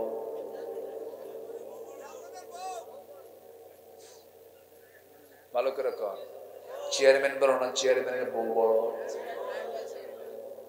বই বড়, বউ বড়, তাই তো, উপায় তো নাই। কোন লোকটা তার বইয়ের কথা শোনা না বলেন? শোনেন না? শোনেন, আপনি শোনেন না? দেখ সবাই শোনে, শোনে না কে বলেন? আমিও শুনি। আপনি কত বড় চেয়ারম্যান, বইয়ের কাছে তো কোনো দাম নাই।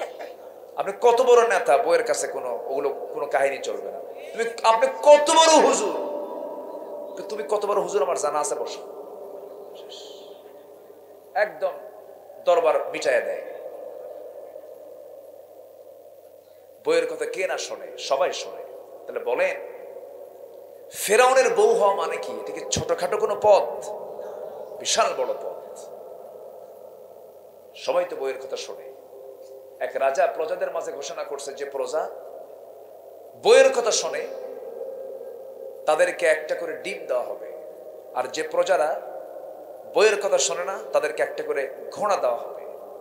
তো সারাদিন প্রজাগুলো আসতেছে, ম্যাক্সিমাম শুধু বইয়ের কথা শোনা মানুষই বেশি। তো একটা করে ডিম নিয়ে যায়। এক বেচের এসে বলে, জাহাপনা আমি জীবনে কোনোদিন বইয়ের কথা শুনি নাই, তাই যাও আস্তাবল থেকে একটা ঘোড়া তুমি নিয়ে চলে যাও। সে একটা কালো কালারের ঘোড়া নিয়ে চলে গেছে বাড়িতে। বউ দেখে বলল, তুমি এই কালো ঘোড়া পাইলা কোথায়? উপহার পাইছে। কেউ উপহারের ঘোড়া আবার কালো আনতে হয়? এটা কোনো কালার হলো? ঘোড়া আনবা, লাল ঘোড়া আনবা, যাও এই ঘোড়া পাল্টায় লাল ঘোড়া নিয়ে আসো। কথা কি বুঝতেছে? বইয়ের কথায় আবার ব্যাক করছে। রাজার দরবারে এসে বলে, রাজামশাই ঘোড়া তো হয় নাই, ঘোড়া পাল্টা দিতে হবে। কেন? কালো কালার লাল হতে হবে। কে তোর এই পরামর্শ দিল? কে বউ আমার শিখাই দিল। রাজা কয়, ঘোড়া থুইয়া ডিম নিয়ে যা। সন্ধ্যার পর রাজা নিজেই রানীর সামনে, রানী মুসকে মুসকে হাসে আর বলে, রাজামশাই পাইছেন কি এরকম কোন স্বামী যে বইয়ের কথা শোনে না? পাইছিলাম একটা, তাও দেখি বইয়ের কথাই শোনে। রানী বলছে, অতএব যারা বইয়ের কথা শুনে তাদেরকে ঠকানোর দরকার কি? এত একজনকে দিবেন ঘোড়া, আরেকজনকে দিবেন একটা করে ডিম, এটা হলো না। অন্তত আপনারই তো প্রজা, তাদেরকে ডিম না দিয়া 5 কেজি করে চাল দেন। আচ্ছা ঠিক আছে, তোমার পরামর্শ আমি মাথায় রাখলাম।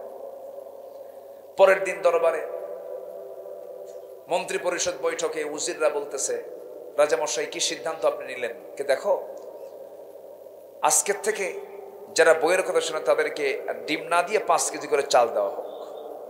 খাদ্যমন্ত্রী বলে, জাহাপনা রাজামশাই, আপনি পরামর্শ পাইলেন কোথায়? কে বউ আমার শিখায়নি। তাহলে এখন বলেন, প্রজাও শোনে, রাজাও শোনে। স্ত্রী একটা গুরুত্বপূর্ণ একটা পদ, তাও কোন লোকের? ফেরাউনের মতো একজন রাষ্ট্রনায়কের বউ হচ্ছে আসিয়া আলাইহিস সালাতু ওয়াস সালাম। সংসার, স্বামী, মর্যাদা, সম্মান, পদ সব তিনি মাইনাস করে গ্রহণ করলেন লা ইলাহা ইল্লাল্লাহ। কম কষ্ট না? ইসলাম যখন কবুল করলেন, নোটিশ চলে গেল ফেরাউনের কানে। গোয়েন্দা সংস্থা রিপোর্ট দিয়ে দিল, ফেরাউন তোমার ঘরে শত্রু ঢুকে গেছে। কে? তোমার খোদ স্ত্রী কালিমা পড়ে মুসলমান হয়ে গেছে।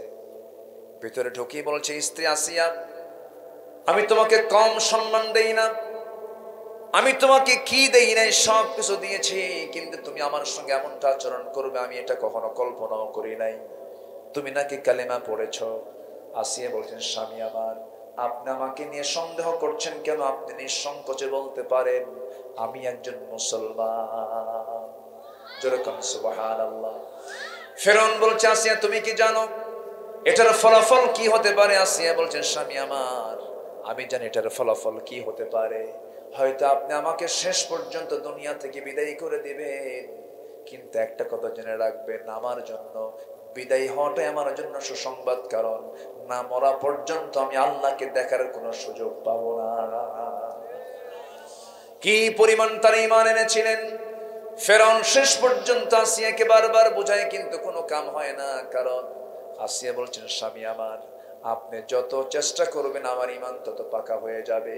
ফেরাউন বলল, আসিয়া তুমি কি জানো তোমাকে আজকে দুনিয়া থেকে বিদায় করে দেব? আসিয়া বলছেন, আপনি আমাকে মৃত্যুর হুমকি দেখান, আর আমার আল্লাহ আমাকে জান্নাতের দরজাগুলো একটা একটা করে দেখাইয়া দেয়। আমি জান্নাতগুলো দেখতেছি, আল্লাহ আমাকে জান্নাত দেওয়ার জন্য প্রস্তুতি নিয়ে রেখেছেন। ফেরাউন বলল, আসিয়া তোকে আজকে করাত দিয়ে চিরে 2 টুকরা করে বিদায় করে দেব। শেষ পর্যন্ত জল্লাদ প্রস্তুত করা হলো। জল্লাদ তার সামনে দাঁড়ায় গেল। করাত নিয়ে জল্লাদ যখন তার কপালের দিকে নিয়ে চলে গেছে, আসিয়া আলাইহিস সালাতু ওয়াস সালাম সেই সময় ধীর স্থির ভাবে, স্থির চিত্ততা নিয়ে আল্লাহর সামনে দাঁড়ায়া তিনি আল্লাহকে লক্ষ্য করে একটা দোয়া করেছেন। এই দোয়াটা হলো 4000 বছর আগের দোয়া, যে সময় কোরআন নাজিল হয় নাই। কিন্তু আল্লাহ তাআলা আসিয়ার দোয়াকে এত সুন্দর করে কবুল করে নিয়েছেন, হুবহু দোয়াটা আল্লাহ রাব্বুল আলামিন সূরা তাহরিমের মধ্যে ঢুকায়া দিয়েছেন। সেই দোয়াটা হলো, রব্বি বিনিলি ইনদাকা বাইতান ফিল জান্নাহ ওয়া নাজ্জিনি মিন ফিরআউনা ওয়া আমালিহি। আল্লাহ তুমি আমার জন্য বানায় দিবা একটা ঘর। কয়টা ঘর বলেন? উনি কিন্তু বেশি ঘর চান নাই। বুয়ুতুন বহুবচন, বাইতান একটা ঘর দিও। রব্বি বিনিলি ইনদাকা বাইতান ফিল জান্নাহ, আল্লাহ তুমি আমাকে জান্নাতের মধ্যে একটা মাত্র ঘর দিবা, কিন্তু সেই ঘরটা যেন ইনদাকা তোমার কাছে যেন হয়, তোমার আরশ আজিমের দেওয়ালের সাথে যেন আমার ছোট্ট একটা ঘর হয়। আমি তোমাকে পেতে চাই আল্লাহ। অনেক জিনি মিন ফিরাউন, ফেরাউন থেকে তুমি আল্লাহ আমাকে বাঁচায়া দাও। ও আমালিহি, তার দুষ্কর্ম থেকে তুমি আল্লাহ আমাকে বাঁচায়া দাও। আসিয়া আলাইহিস সালাতু ওয়াস সালাম রক্তাক্ত দেহ নিয়া শাহাদাতের নজরানা পেশ করে দুনিয়া থেকে বিদায় নিলেন। ঘর ছাড়লেন, সংসার ছাড়লেন, স্বামী ছাড়লেন, মান মর্যাদা পদবী সবকিছু দুনিয়ার ছেড়ে সোজা চলে গেলেন কার বন্ধু হয়ে? আসতে বলবেন না, কার বন্ধু হয়ে? আল্লাহর বন্ধু হয়ে তিনি বিদায় নিলেন। এই জন্য ইমানকে বিক্রি করা যাবে না, বরং ইমানকে টিকে রাখার জন্য দুনিয়ার সব শেষ করে দিতে হবে। ঠিক কিনা বলেন? আমার বন্ধুগণ, একজন সাহাবী ইসলাম কবুল করেছেন। আপন চাচা ভাতিজাকে ছোট থেকে বড় করেছে, এতিম ভাতিজা। এতিমের দিকে তাকায় তাকায় তার সম্পদ পর্যন্ত তার নামে দলিল করে দিয়েছে। কিন্তু সেই সন্তান, সেই ভাতিজা যখন কালিমা পড়ে মুসলমান হয়ে গেছে, চাচার কানে সংবাদ চলে গেল। চাচা জানতে পেরে বলতেছে, শুনলাম রে তুই নাকি কালেমা পড়েছিস। সঙ্গে সঙ্গে ভাতিজা বলে, চাচা আপনি শুনবেন কেন, আপনি এখন দেখেন, আশহাদু আল্লা ইলাহা ইল্লাল্লাহু ওয়াহদাহু লা শারীকা লাহু ওয়া আশহাদু আন্না মুহাম্মাদান আবদুহু ওয়া রাসূলুহু। হেদায়েতের মালিক কে? আসতে বলবেন না, হেদায়েতের মালিক কে? আমরা হেদায়েত চাইবো কার কাছে? আল্লাহর কাছে। আমার বন্ধুগণ, সেই যুবকটা কালিমা পড়লো, চাচার কানে সংবাদ চলে গেল। চাচা সঙ্গে সঙ্গে বলল, তুই কি জানিস এই কালিমা গ্রহণ করার ফলাফল কি হতে পারে? না চাচা, আমি তো জানি না। সঙ্গে সঙ্গে বলছে, তোর সমস্ত সম্পত্তি আমি জোরপূর্বক আমি নিয়ে নেব। সেই সাহাবী বলছেন, আমার চাচা, জোর করে নেওয়ার প্রয়োজন নাই, আমি আপনাকে স্বেচ্ছায় সমস্ত সম্পত্তি আপনার হাতে তুলে দিলাম। এই সম্পত্তির কোনো মূল্য আমার কাছে নাই, সবকিছু দিয়ে দিলেন তিনি। এবার ওই সাহাবীর চাচা বলতেছি, তোর গায়ের জামাটাও খুলে দে। জামাটাও তিনি খুলে দিলেন। শেষ পর্যন্ত জোর করে তার লুঙ্গিটাও খুলে নেওয়া হলো। সম্পূর্ণ উলঙ্গ করে ঘর থেকে বের করে দেওয়া হলো। সেই সাহাবী আব্দুল্লাহ তার নাম। মার ঘরের সামনে গিয়ে দাঁড়ায় বলতেছে, মা গো দরজা খুলে দাও, কিন্তু আমার দিকে তাকায়ও না।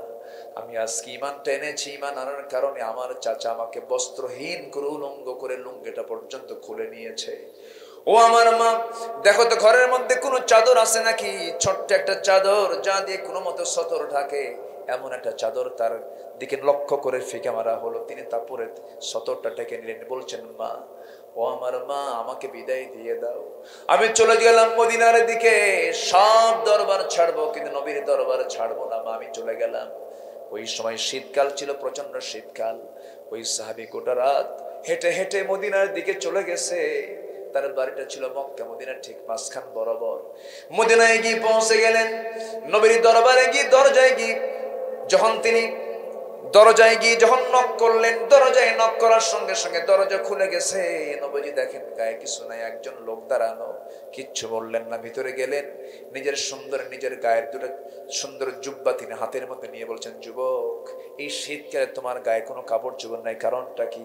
বিস্তারিত তিনি খুলে বললেন।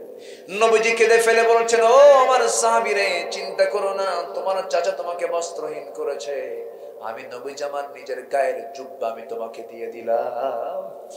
আব্দুল্লাহ জুলবাসাদাই রাসূল বললেন, যাও আমার আহলে সুফার সদস্যদের সঙ্গে তুমি ওঠা বসা করো, চলাফেরা করো। আমার নবীর সাহাবীরা যারা নবীর পাশে আসহাবে সুফার সদস্য ছিলেন, তাদের মাঝে যখন আব্দুল্লাহ চলে গেলেন, তাদের মাঝে তিনি মাঝে মাঝে কোরআন তেলাওয়াত করতেন। এত চিৎকার মেরে মেরে কোরআন তেলাওয়াত করতেন, সাহাবীরা বিরক্ত হয়ে নবীর কাছে বলতেন, হুজুর, নতুন একজন সাহাবী এসেছে, তার তেলাওয়াতে এত চিৎকার মেরে মেরে তেলাওয়াত করে আমাদের কষ্ট হয়। আমার রাসূল বললেন, সাহাবীরা রে, আমার আব্দুল্লাহর তেলাওয়াতে তোমরা বাধা দিও না। আব্দুল্লাহর তেলাওয়াতে তোমরা বাধা দিলে আমি কষ্ট পাবো, কারণ আব্দুল্লাহর দিন গ্রহণ করতে নিয়া, ঈমান আনতে নিয়া দুনিয়াটাকে তার বিক্রি করতে হয়েছে। যেরকম সুবহানাল্লাহ, দুনিয়া নামক এই সম্পদ বিক্রি করে সে ঈমান এনেছে। আব্দুল্লাহকে বাধা দিও না। রাসূল তাকে খুব মহব্বত করতেন, আলাদা চোখে দেখতেন। একবার কোন একটা যুদ্ধের ময়দানে তিনি অংশগ্রহণ করলেন, তাকে সাথে করে নিয়ে, আব্দুল্লাহকে সাথে করে নিয়ে তিনি রওনা দিয়েছেন। একদিন রাসূলকে লক্ষ্য করে আব্দুল্লাহ বললেন, হুজুর, আপনি আমার জন্য একটু দোয়া করেন, আল্লাহ যেন আমাকে শহীদের দরজা দিয়ে দেন। আমার নবীজির সঙ্গে সঙ্গে বলছেন, আল্লাহ আমার আব্দুল্লাহর জন্য কাফের বেঈমানদের জন্য আব্দুল্লাহর রক্তকে তুমি আল্লাহ হারাম করে দাও। এই কথা বলার সঙ্গে সঙ্গে আব্দুল্লাহ মন খারাপ করে বলছেন, ইয়া রাসূলুল্লাহ, দোয়া চাইলাম কি, আপনি দোয়া করলেনটা কি? আমি চাই শহীদ হতে, কিন্তু আপনি তো আমার রক্তকে কাফের বেঈমানদের জন্য হারাম করে দিন, আমি কেমন করে শহীদ হব?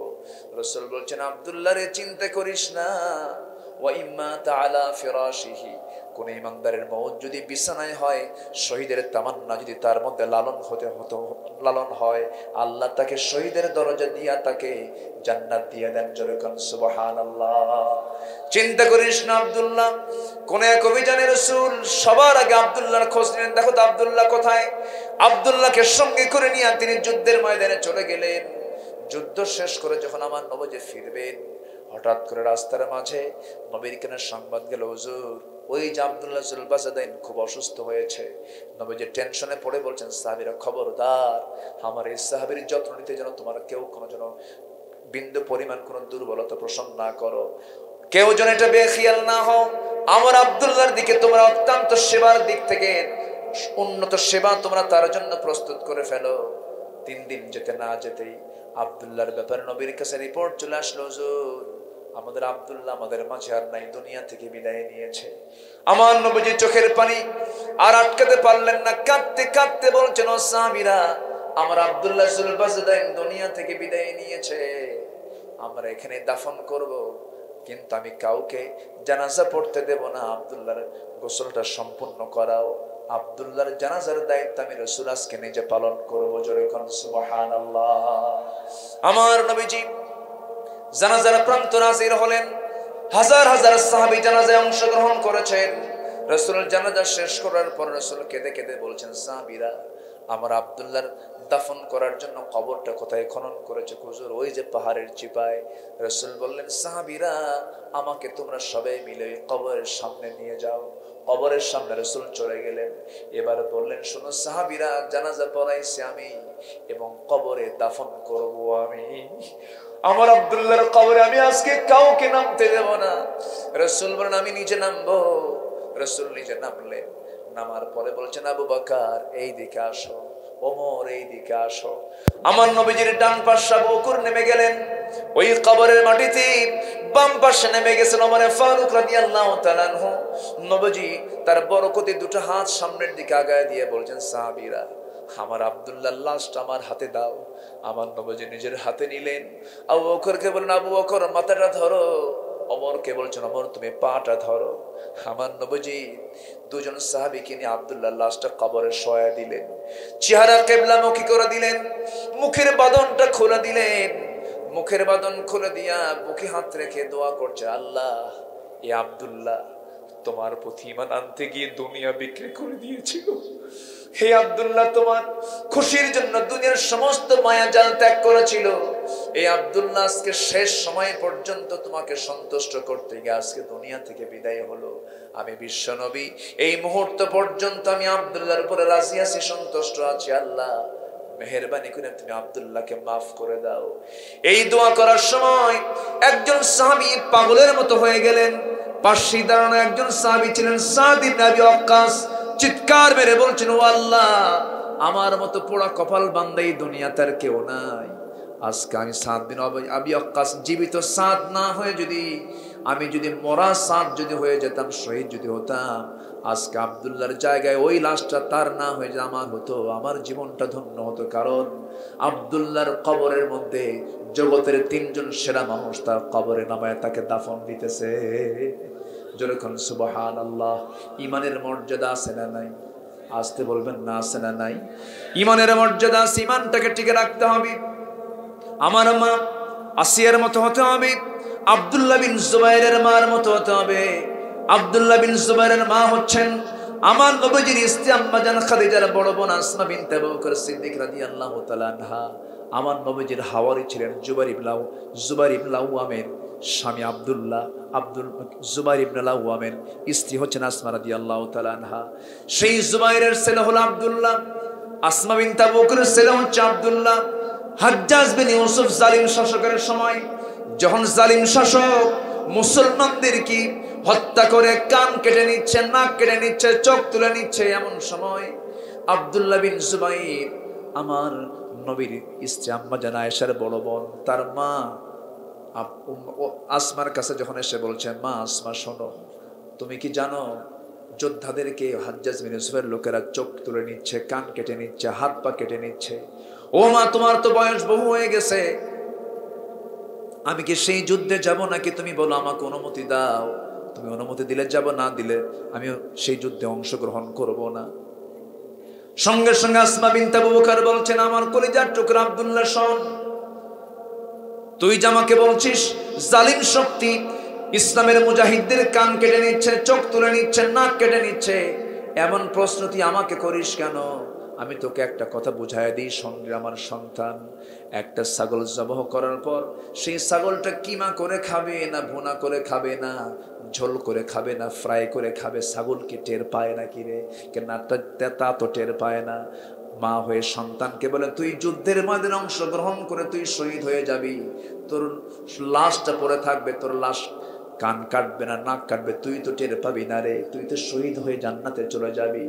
তুই জিহাদের ময়দানে অংশগ্রহণ করে তুই শহীদ হয়ে যাবি, আমি তোর মা আসমা শহীদের মা হওয়ার গৌরব অর্জন করে আল্লাহর সামনে গিয়ে সেদিন দাঁড়াবো, আল্লাহ আমাকে শহীদের মার মর্যাদা দিয়ে জান্নাত দিয়ে দিবে। জোরে কোন সুবহানাল্লাহ। আব্দুল্লাহ বিন জুবাইর বলছে, মা রে মা, আমি তোমাকে একটু পরীক্ষা করলাম, তোমার তো বয়স হয়ে গেছে, তুমি নিজেকে কন্ট্রোল করতে পারবে না, কি জন্য আমি তোমাকে পরীক্ষা করেছি মা। ছুটে চললাম জিহাদের প্রান্তরে, শাহাদাত বরণ করলেন সে আব্দুল্লাহ ইবনে জুবাইর। সে আব্দুল্লাহ ইবনে জুবাইর শহীদ হওয়ার পর যখন তিনি মারা গেছেন, শহীদ হয়ে গেছেন, তার দুইটা পা উল্টা করে গাছের সঙ্গে ডালের সঙ্গে বেঁধে রেখে দিয়েছে। 2 দিন যায়, 3 দিন যায়, তার লাশটা কেউ নামানোর সাহস পায় না। এমন সময় আসমা বিনতে আবু বকর তার ছেলের খোঁজ নেওয়ার জন্য বাইরে বের হয়ে দেখেন তার সন্তানটার লাশ ঝুলাইয়া 2 পা গাছের সঙ্গে বেঁধে ঝুলায় রেখেছে। আসমা বিনতে আবু বকর সিদ্দিক রাদিয়াল্লাহু তাআলা আনহা ওই দৃশ্য দেখে জজবা তার আরো বেড়ে গেল। একটু পরিমাণ তিনি শোকাহত হলেন না। শহীদ হয়ে গেছে আমার সন্তান রে, কত বড় সৌভাগ্য আমার। সবাইকে লক্ষ্য করে বলেন, হারে আমার সন্তান শহীদ হয়ে গেছে, শহীদকে তোমরা সোয়ার্থে এখানে নামানোর সময় পাও নাই, আমার সন্তানকে গাছের ডাল থেকে নামায় দাও। নামায় দেওয়া হলো। মৃত সন্তান কপালে চুম্বন করলেন, স্নেহ করলেন, আর বললেন, সন্তান তুই জান্নাতে যা, আমি তোর পিছে পিছে আসতেছি। জোরে কোন সুবহানাল্লাহ। ওই সময় তিনি একটা হাদিস বর্ণনা করলেন, যারা মুহাদ্দিস আছেন, আসমা বিনতে আবু বকর সিদ্দিক রাদিয়াল্লাহু আনহা অনেক হাদিস বর্ণনা করেছেন। তিনি একটা হাদিস বর্ণনা করলেন, ওই সময় তিনি লক্ষ্য করে দেখেন ওই জালিম বাদশা হাজ্জাজ বিন ইউসুফ তার সামনে দাঁড়ানো। তিনি সেই সময় বলে ফেললেন, শোনো তোমরা সবাই উপস্থিত লোকেরা সবাই শুনে রাখো, বনু সাকিফ গোত্রের একজন মিথ্যুক বাচ্চার আগমন হবে। রাসূল বলেছেন, হাদিসটা বর্ণনা করেছেন, আমি নিজের কানে শুনেছি, এই বনু সাকিফ গোত্রের একজন মিথ্যুক জালিম বাদশা তুই হাজ্জাজ বিন ইউসুফ। যখন আল্লাহু আকবার। আমার বন্ধুগণ, আমার মায়েরা, আপনাকে আসমার মতো মা হতে হবে, আপনাকে উম্মে সুলাইমের মতো মা হতে হবে, আপনাকে ওই সমস্ত নারীর মতো হতে হবে। উহুদের ময়দানে এক মহিলার স্বামীও শাহাদাত বরণ করেছেন, নিজের ছেলেও শাহাদাত বরণ করেছে, নিজের বড় ভাই শাহাদাত বরণ করেছে। সংবাদ যখন তিনি শুনতে পেলেন, শোনার সঙ্গে সঙ্গে যখন তিনি শুনতে পেলেন রাসূল দুনিয়া থেকে বিদায় নিয়েছেন, উহুদের প্রান্তরে গুজব রটেছে, ওই মহিলা সাহাবী ঘর থেকে বের হলেন। একজন এসে বলে, ও মহিলা তুমি কোথায় দৌড়াও? আমি উহুদ প্রান্তরের দিকে যাচ্ছি। কেন যাচ্ছ? শুনলাম রাসূল নাকি নাই। তুমি কি জানো তোমার বড় ছেলে শাহাদাত বরণ করেছে, কি চলে যাক, আমার দুঃখ নাই। কিছুক্ষণ পরে এসে বলে, তুমি কি জানো তোমার বড় ভাই শাহাদাত বরণ করেছে, বড় ভাই শহীদ হয়েছে, আমার কোনো আসে যায় না, তেমন কষ্ট আমার অনুভব হচ্ছে না, একটাবার জানিয়ে দাও আমার রাসূল কেমন আছেন। জোরে কোন সুবহানাল্লাহ। এরপরে বলা হলো, তুমি কি জানো মহিলা তোমার প্রাণপ্রিয় স্বামী এই যুদ্ধে শাহাদাত বরণ করেছেন। সঙ্গে সঙ্গে ওই মহিলা বলে ফেলতেছেন, আমার স্বামী চলে যায় যাক, আমার সন্তান চলে যায় যাক, আমার কলেজার টুকরা সন্তান চলে গেছে, আমার বড় ভাই চলে গেছে, গোটা দুনিয়ার সব মানুষ বিদায় হয়ে যাক, আমার তেমন কোনো দুঃখ হবে না। একটাবার জানায় দাও আমার প্রাণের চেয়ে প্রিয় আমার রাসূল পৃথিবীতে বেঁচে আছেন কিনা। জোরে কোন সুবহানাল্লাহ। জোরে বলেন সুবহানাল্লাহ। আল্লাহ বলছেন, ওয়াল্লাযীনা আমানু, যারা ঈমানটা আনবে, এমন পরীক্ষিত ঈমান আমরা আনবো। জোরে বলি ইনশাআল্লাহ, আরো জোরে বলি ইনশাআল্লাহ। আমার বন্ধুগণ, নাম্বার 2 হলো ওয়াহাজারু, যারা হিজরত করবে। কি করবে? হিজরত যারা করবে। হিজরতের ব্যাখ্যা দুরকম দেওয়া যাবে, তবে আয়াতের প্রেক্ষাপটে সেটা হলো আমার নবী যে মক্কা থেকে মদিনায় হিজরত করেছেন, অর্থাৎ দিন কায়েমের সংগ্রাম করতে গিয়ে যদি প্রয়োজনে যদি হিজরত করতে হয়, দেশ ত্যাগ করতে হয়, দেশ ত্যাগও করব, কিন্তু বাতিলের সামনে আমরা মাথা নত করব না। আসতে বলেন কেন ভাই, ঠিক কিনা? আপনারা কি আলোচনা শুনবেন? আগ্রহ আছে? বলি আলহামদুলিল্লাহ, জোরে বলি আলহামদুলিল্লাহ। সবাই কি নামাজ পড়ি? আমরা 5 ওয়াক্ত নামাজ পড়তে রাজি আছেন কারা কারা? একটু হাত তুলে দেখান তো দেখি।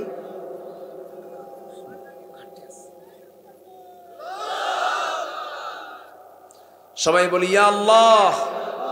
হাতটা উঁচু করে আল্লাহকে দেখায় দেন, বলেন ইয়া আল্লাহ, আমাদেরকে 5 ওয়াক্ত সালাত আদায় করার তৌফিক তুমি আল্লাহ দিয়ে দাও। জোরে বলি আমিন, আরো জোরে আমিন, আরো জোরে আমিন।